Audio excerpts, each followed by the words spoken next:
బతుకమ్మ పండక్కి కూడా కొత్త బట్టలు కొనియని హస్బెండ్ అత్తారింటి వాళ్ళు ఇంకా ఉన్నారు అంటే నమ్ముతారా మీరు? కానీ నమ్మాల్సిందే. ఎవరికో కాదు, నా బెస్ట్ ఫ్రెండ్కే ఇలా జరిగింది. సరే, వైఫ్కి కొనకపోయినా ఏం కాదు, కానీ పిల్లలకైనా కొనొచ్చు కదా. మరి మనీ లేక కాదు, బాగానే సంపాదిస్తారంట. ఆ ఇంట్లో వాళ్ళందరూ కొనుక్కున్నారంట, కానీ కోడలికి వాళ్ళ పిల్లలకి కొనలేదంట.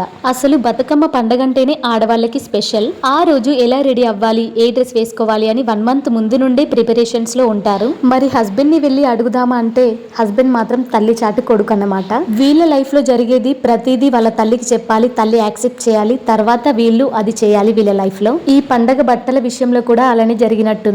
అయినా కొడుక్కి పెళ్ళై పిల్లలు కూడా అయ్యారు.